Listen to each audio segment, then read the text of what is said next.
योगी आदित्यनाथ बनाम भाजपा, योगी आदित्यनाथ बनाम मोदी, योगी आदित्यनाथ बनाम अमित शाह और योगी आदित्यनाथ का इतना बड़ा हिंदुत्व का चेहरा बन जाना कि अब देश के अलग अलग राज्यों में जितनी डिमांड मोदी की है उतनी डिमांड योगी। अमित शाह और योगी में लगभग संवादहीनता है, ऐसा भाजपा के कार्यकर्ताओं में आम चर्चा है।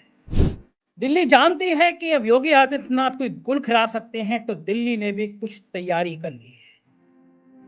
योगी आदित्यनाथ के एक बड़े करीबी आईएएस अफसर तो आजकल भी योगी आदित्यनाथ के साथ हैं, रिटायर हो गए। नाम है अवनीश अवस्थी, गृह और सूचना विभाग संभालते थे। उनकी कुछ महत्वपूर्ण फाइलों की जांच शुरू कर दी गई है। कुछ लंबे खेल उनकी जांचें हो रही है और यह माना जा रहा है कि अगर यह लड़ाई बढ़ी, कहते हैं राक्षस की जान तोते में। हालांकि मुझे लगता नहीं कि योगी आदित्यनाथ की जान अवनीश अवस्थी होंगी, लेकिन अवनीश अवस्थी के कुछ बड़े चीजें, कुछ बड़े कारनामे ऐसे हैं जिन पर दिल्ली दरबार ने लेंस लगा के निगाह शुरू कर दी। आज सुबह मेरे मित्र मुझसे दीपावली मिलने के बाद में आए और मुझसे उन्होंने एक लाइन कहा, बोला कि चुनाव के बाद योगी आदित्यनाथ हटा दिए जाए। लेकिन फिर ये जोड़ा, अगर योगी आदित्यनाथ को पहले समझ आ गया तो साहिब सत्ता आएगी नहीं, वो योगी आदित्यनाथ को हटाने की स्थिति में आ ही नहीं पाएगी। भाजपा के कई लोग प्रचारित कर रहे हैं कि कांग्रेस अकेले लड़ेगी, कुछ खेमा कह रहा है कांग्रेस बसपा के साथ लड़ेगी, कोई कह रहा है कांग्रेस सपा के साथ लड़ेगी। वो चाहते हैं कि इस तरह की खूब चर्चाएं हो जाए। संघ और भाजपा से मिले जुले लोग आजकल इन चर्चाओं को करने में लगे हुए हैं। उनको डर है कि कहीं चुनाव से पहले सपा, कांग्रेस और बसपा का एक गठबंधन बन गया, तीनों दल एक इंडिया गठबंधन के बैनर के तले आ गए, तो कहीं भाजपा सिंगल डिजिट में ना सिमट के रह जाए उत्तर प्रदेश में। नमस्कार, मैं हूं संजय शर्मा, आप देख रहे हैं 4 PM न्यूज नेटवर्क। राजनीति बड़ी निर्मम होती है, किसी को भी मौका नहीं देती और राजनेता किसी के नहीं होते। ये बात अब प्रधानमंत्री नरेंद्र मोदी को समझ आ रहा होगा कि जो उन्होंने दूसरों के लिए किया, अब वही चादर उनके लिए बिछ रही है। जो उन्होंने दूसरों की राह में रोड़े अटकाए, वही अब कांटे बनकर उनके मार्ग में आ रहे हैं। योगी आदित्यनाथ और मोदी के रिश्ते क्या हैं, योगी आदित्यनाथ और अमित शाह के रिश्ते क्या हैं, ये बलिया से लेकर लखनऊ तक और लखनऊ से लेकर दिल्ली तक भारतीय जनता पार्टी का हर कार्यकर्ता, हर नेता जानता है। राजनीतिक गलियारों में, नौकरशाही में, चिंतकों में, पत्रकारों में एक लाइन कही जाती है। कहीं सुन लीजिए, आप दिल्ली में सुन लीजिए, यूपी में सुन लीजिए, बलिया में सुन लीजिए, नोएडा में सुन लीजिए। लाइन है कि अगर मोदी इतनी ताकत से आ गए तो वो योगी को निपटा देंगे और मोदी प्रधानमंत्री नहीं बन पाए तो अगले प्रधानमंत्री पद के उम्मीदवार योगी आदित्यनाथ होंगे। एक रिपोर्ट गई है दिल्ली के पास, दिल्ली दरबार के पास, साहिब के पास। मेरे एक पॉलिटिकल मित्र, पॉलिटिकल कम विचारक मित्र, जिनकी संघ में, जिनकी भारतीय जनता पार्टी में बहुत गहरी पैठ है, मेरे बहुत पुराने मित्र हैं, बहुत विश्वस्त आदमी हैं भारतीय जनता पार्टी के। उन्होंने मुझे बताया कि एक रिपोर्ट गई है दिल्ली दरबार के पास और उस दिल्ली दरबार के पास जो रिपोर्ट गई है उसने मोदी जी की रातों की नींदें उड़ा दी है। उस रिपोर्ट में कहा गया है कि उत्तर प्रदेश में घोसी जैसा रिजल्ट हो सकता है अगर आप अलर्ट नहीं हुए, क्योंकि शायद योगी आदित्यनाथ की नाराजगी, उनका कुछ राजनीतिक कौशल उत्तर प्रदेश में बड़ी संख्या पर सीटें हरवा सकता है। और इस रिपोर्ट के सामने आने के बाद साहेब और छोटे साहेब को समझ आया कि 5 साल तक, 6 साल तक जिस तरह उत्तर प्रदेश की सरकार में दखल दिया गया, योगी आदित्यनाथ को समझ आ गया कि सूद सहित वापसी करने का समय अब आ गया है। सारी राजनीतिक बिसात ऐसी बिछ गई है कि अब साहिब चाहकर भी योगी आदित्यनाथ का कुछ कर नहीं सकते। आज सुबह मेरे मित्र मुझसे दीपावली मिलने के बाद में आए और मुझसे उन्होंने एक लाइन कहा, कोरा कि चुनाव के बाद योगी आदित्यनाथ हटा दिए जाएंगे।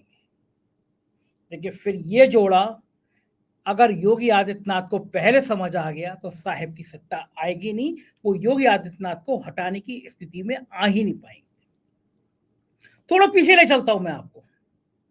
राम मंदिर, साहेब दीपावली मनाने गए सैनिकों के साथ, जवानों के साथ। उनकी ट्वीट वाली श्रृंखला में आप जाके देखिए, जवानों के साथ दीपावली मना रहे हैं और लिख रहे हैं राम है तो अयोध्या है, और फिर जहां जवान होते हैं वहां मेरा मन लग जाता है। इस तरह की चीजें साहेब को समझ आ गया है कि अयोध्या और भगवान राम का मंदिर ही उन्हें अब उत्तर प्रदेश में नए सिरे से और मजबूत ताकत से खड़ा कर सकता है। और योगी आदित्यनाथ को भी समझ आ गया है कि जब राम मंदिर का शिला पूजन हो रहा था तो उस समय फोटो प्रधानमंत्री नरेंद्र मोदी ने अकेले खिंचवाई थी, रामलला के सामने लेटे हुए खिंचवाई थी, योगी आदित्यनाथ को किनारे कर दिया गया था।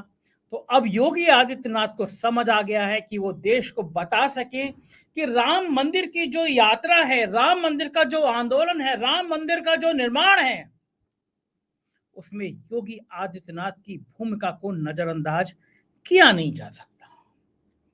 यही कारण है कि अचानक योगी आदित्यनाथ अपनी पूरी कैबिनेट बैठक अयोध्या करने पहुंच गए। संदेश देना चाह रहे थे वो कि अयोध्या उनके ब्रांड का हिस्सा है। तब दूर मध्य प्रदेश में कहीं प्रधानमंत्री भी अयोध्या का जिक्र करना उनकी मजबूरी हो गया। प्रधानमंत्री को इन चुनावों में अपने विकास के एजेंडे की कोई बात ही याद नहीं आई। मैं मध्य प्रदेश गया तो वहां होर्डिंग लगे हुए थे कि राम मंदिर का विकास करा रही है भाजपा, राम मंदिर का निर्माण करा रही है भाजपा, राम मंदिर को नए सिरे से विकसित तरीके से बना रही है भाजपा, राम मंदिर का भव्य निर्माण करा रही भाजपा सरकार। कई जगह मैंने अलग अलग भाषा शैली में होर्डिंग लगे देखे, मुझे हंसी भी आई। 9 साल तक हमारे विश्व गुरु काम करते रहे, एक फोन से रूस और यूक्रेन का युद्ध रुकवाते रहे, और जब चुनाव आया तो चुनाव में उन्हें राम मंदिर याद आया। होर्डिंग लगे तो राम मंदिर के लगे। इसका मतलब 9 साल में आपकी विकास की कोई यात्रा ऐसी नहीं थी जिसके होर्डिंग आप मध्य प्रदेश में लगवा सकते। कारण क्या है, रणनीति क्या है, राजनीति क्या है?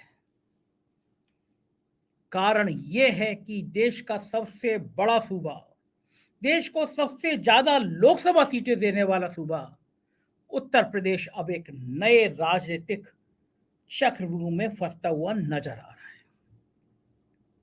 पीड़ा है, योगी आदित्यनाथ बनाम भाजपा, योगी आदित्यनाथ बनाम मोदी, योगी आदित्यनाथ बनाम अमित शाह, और योगी आदित्यनाथ का इतना बड़ा हिंदुत्व का चेहरा बन जाना कि अब देश के अलग अलग राज्यों में जितनी डिमांड मोदी की है उतनी डिमांड योगी की है। अमित शाह और योगी में लगभग संवादहीनता है, ऐसा भाजपा के कार्यकर्ताओं में आम चर्चा है। घोसी का चुनाव हुआ था, एक पत्रकार मित्र लौट के आए, मुझे बता रहे थे कि क्या हालत थी। दोनों डिप्टी सीएम वहां लगातार कैंप किए रहे, दर्जनों मंत्री वहां लगातार गली गली मोहल्ले घूमते रहे, सैकड़ों विधायकों को लगाया गया, संघ के कई हजार कार्यकर्ता लगाए गए, और वो उन पत्रकार महोदय को तो कहना था एक छोटी सी विधानसभा में भी 30, 40, 50 करोड़ रुपए फूंक दिए गए। घोसी में वोट परसेंटेज भी काफी कम रहा, वोट कम पड़े, तब भी हार जो हुई भाजपा की वो 42,000 वोटों से हुई। जो लोग कह रहे थे कि स्वामी प्रसाद मौर्य के बयान के बाद, अखिलेश यादव के पिछड़ा दलित बयान के बाद ऊंची जाति के वो लोग वोट कभी जिंदगी में सपा को नहीं देंगे, उनके मन की धारणा खत्म हो गई। वहां खास तौर से ठाकुर बिरादरी ने पूरा खुल के सपा के पक्ष में मतदान किया। भाजपा के सामने ये परेशानी और बड़ी खड़ी हो गई है। बिहार में जिस तरह जाति का जिन बाहर आया है, जातिगत आरक्षण की बात सामने आई है, जाति जनगणना की बात सामने आई है, भाजपा को लग रहा है कि ये चिंगारी कहीं उत्तर प्रदेश में ना भड़क जाए। उत्तर प्रदेश में भड़की तो भाजपा हिंदुत्व के नाम पर अब पिछड़ी जातियों को एकजुट कर नहीं पाएगी। बिहार में जो चिंगारी लगी है उसकी आंच यूपी में ना आ जाए, इसके लिए मोदी साहब परेशान हैं, क्योंकि उत्तर प्रदेश में जातियों का जिन सिर चढ़ के बोलेगा। भाजपा अगर पिछड़ी जातियों की वकालत करती है तो भाजपा का जो कोर वोट बैंक है, ब्राह्मण, ठाकुर, कायस्थ, बनिया, वो नाराज हो जाएगा। भाजपा के सामने अब तलवार की धार है कि वो चले तो चले कैसे। जो राजनीति अब तक भाजपा ने की, जो बंटवारे की राजनीति की, वो अब उनके खुद के सामने आ गई है। बीजेपी के लिए राहत की बात यह है कि उसको लगता है कि इंडिया गठबंधन में कांग्रेस का और अखिलेश यादव के बीच कोई रास्ता बन नहीं रहा, रास्ता टूटा हुआ नजर आ रहा है। मध्य प्रदेश में भाजपा के कई लोग प्रचारित कर रहे हैं कि कांग्रेस अकेले लड़ेगी, कुछ खेमा कह रहा है कांग्रेस बसपा के साथ लड़ेगी, कोई कह रहा है कांग्रेस सपा के साथ लड़ेगी। वो चाहते हैं कि इस तरह की खूब चर्चाएं हो जाएं। संघ और भाजपा से मिले जुले लोग आजकल इन चर्चाओं को करने में लगे हुए हैं। उनको डर है कि कहीं चुनाव से पहले सपा, कांग्रेस और बसपा का एक गठबंधन बन गया, तीनों दल एक इंडिया गठबंधन के बैनर के तले आ गए, तो कहीं भाजपा सिंगल डिजिट में ना सिमट के रह जाए उत्तर प्रदेश में। यह डर सता रहा है प्रधानमंत्री जी को, यह डर सता रहा है अमित शाह को। उनको लग रहा है कि अगर योगी आदित्यनाथ आक्रामक शैली में नहीं आए, योगी आदित्यनाथ ने अपनी आक्रामक छवि शैली में चुनाव नहीं लड़ा, तो उत्तर प्रदेश मोदी का दिल्ली का सिंहासन दूर कर देगा, तो उत्तर प्रदेश मोदी जी से सत्ता दूर कर देगा। और पिछले दिनों में एक दो बार नहीं, दर्जनों बार ऐसा हुआ जब दिल्ली दरबार और उत्तर प्रदेश दरबार एक दूसरे से लड़ता हुआ नजर आया। ओपी राजभर पानी पी पी के कोसते थे योगी आदित्यनाथ को। मेरे से इंटरव्यू में कहा, बहुत खराब अमर्यादित शब्दों में कहा। मैंने कहा भी राजभर जी से ये शब्द मत बोलिए योगी आदित्यनाथ के लिए, लेकिन राजभर जी तो राजभर फायर ब्रांड नेता। और उसके बाद अमित शाह जी ने, प्रधानमंत्री ने फोन करके ओपी राजभर को बुलाया, दारा सिंह चौहान को बुलाया। योगी आदित्यनाथ नहीं चाहते थे पार्टी में आए। दारा सिंह चौहान हार गए, तब भी लगातार योगी आदित्यनाथ पे दबाव बनाया गया कि दारा सिंह चौहान को और ओपी राजभर को मंत्री बना दो। पिछले हफ्ते में भी फिर दबाव बनाया गया। लगा कि योगी मान गए हैं, लड्डुओं के ऑर्डर दे दिए गए। उनके निकट ओपी राजभर और दारा सिंह चौहान के निकट के लोगों ने लड्डुओं के ऑर्डर कर दिए कि अब तो मंत्रिमंडल दीपावली से पहले तय है, लेकिन अभी तक नहीं हुआ। योगी आदित्यनाथ बहुत आहत हैं कि उनसे बिना पूछे ओपी राजभर को पार्टी में शामिल किया गया, मतलब उनकी पार्टी को सहयोगी दल बनाया गया। योगी आदित्यनाथ इस बात से बेहद आहत हैं कि उन्होंने लड़ाई लड़ी, एक संदेश दिया कि वो माफियाओं के खिलाफ कार्रवाई करते हैं। मुख्तार अंसारी, अतीक अहमद, आजम खां, तीन अपने धर्म के आधार पर भी और आपराधिक इतिहास के आधार पर भी, आजम खां को अलग कर दीजिए तो अतीक और मुख्तार आपराधिक इतिहास के कारण भी योगी आदित्यनाथ के निशाने पर रहे। अतीक निबट गए, मुख्तार जेल में है और आजम खां भी जेल में है। लेकिन योगी की पीड़ा यह है, मुख्तार अंसारी का बेटा जिस पार्टी में शामिल है उस पार्टी को एनडीए का हिस्सा बना दिया गया और योगी आदित्यनाथ की बिना चाहत के, बिना इच्छा के बना दिया गया। सोशल मीडिया में, पॉलिटिकल गलियारों में इस बात के लिए कटाक्ष हुए कि अब योगी आदित्यनाथ क्या करेंगे, क्योंकि मंच पर नैतिक रूप से मुख्तार अंसारी का बेटा भी एनडीए में का हिस्सा है, वो भी विधायक है और उसी मंच पर योगी आदित्यनाथ होंगे और उसी मंच पर मुख्तार अंसारी का बेटा भी होगा अगर वो जेल से बाहर आ गया तो। जाहिर है कि योगी की ब्रांडिंग को एक बहुत बड़ा धक्का है और इन सब का जवाब देने को अब योगी आदित्यनाथ तैयार हो रहे हैं। दिल्ली जानती है कि अब योगी आदित्यनाथ कोई गुल खिला सकते हैं, तो दिल्ली ने भी कुछ तैयारी कर ली है। योगी आदित्यनाथ के एक बड़े करीबी आईएएस अफसर जो आजकल भी योगी आदित्यनाथ के साथ हैं, रिटायर हो गए, नाम है अवनीश अवस्थी, गृह और सूचना विभाग संभालते थे, उनकी कुछ महत्वपूर्ण फाइलों की जांच शुरू कर दी गई है।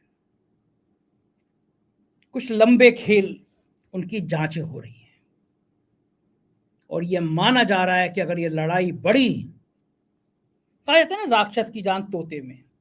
हालांकि मुझे लगता नहीं कि योगी आदित्यनाथ की जान अवनीश अवस्थी होंगे, लेकिन अवनीश अवस्थी के कुछ बड़े चीजें, कुछ बड़े कारनामे ऐसे हैं जिन पर दिल्ली दरबार ने लेंस लगा के निगाह शुरू कर दी है। मैंने आरटीआई में कुछ जानकारियां मांगी हैं अवस्थी जी की, आएंगी तो मैं वो भी दूंगा।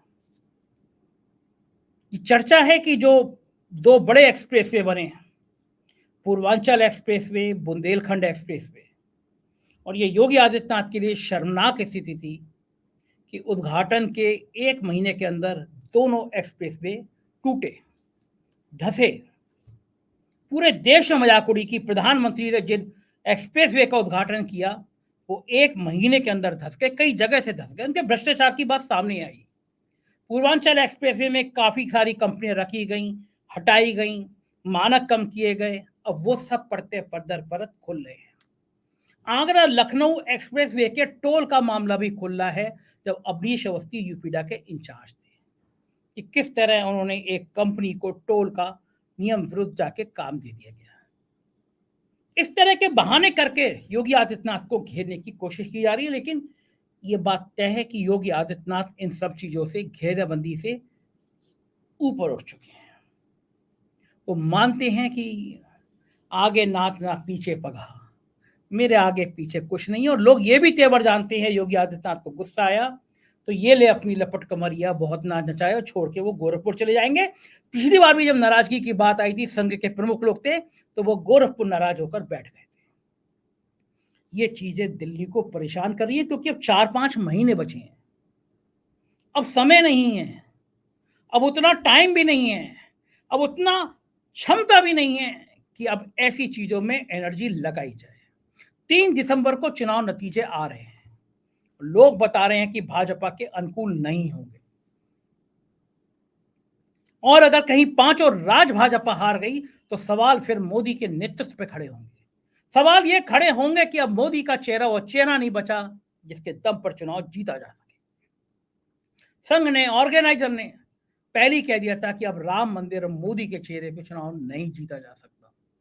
इन 5 राज्यों के नतीजे अगर खराब आए, भाजपा के खिलाफ आए, तो इस धारणा को और बल मिलेगा कि सिर्फ मोदी के चेहरे पर चुनाव नहीं जीता जा सकता। ऐसे में फिर योगी आदित्यनाथ का कद भी बढ़ाया जाएगा। तो जाहिर है ये दिल्ली और यूपी की जंग, दिल्ली के नेताओं और यूपी के नेताओं की जंग, ये योगी आदित्यनाथ की घेराबंदी, और पिछले कुछ दिनों से चर्चा चल रही है कि एक दलित को डिप्टी सीएम और बनाया जाए, यानी 2 डिप्टी सीएम के बाद एक दलित भी डिप्टी सीएम बना जाए। उत्तर प्रदेश में पिछड़ों और दलितों की राजनीति को तेज करने की मुहिम चल रही है। जाहिर है देश में सबसे ज्यादा लोकसभा सीटें देने वाला ये राज्य आने वाले कुछ दिनों में और राजनीति में रहेगा। योगी आदित्यनाथ अगर अपनी पर आए तो मोदी जी की राह में वो कांटे बिछ जाएंगे जिन कांटों से होकर मोदी जी को सत्ता हासिल करनी है, और वो कांटे इतने नुकीले हैं कि सत्ता शायद उनसे दूर हो जाएगी। क्या होगा उत्तर प्रदेश की राजनीति में, मैं आपको बताता रहूंगा। आप देखते रहिए 4PM न्यूज नेटवर्क। अपना प्यार बनाए रखिएगा, चैनल को ज्वाइन कीजिएगा, सब्सक्राइब कीजिएगा। शुक्रिया, थैंक यू।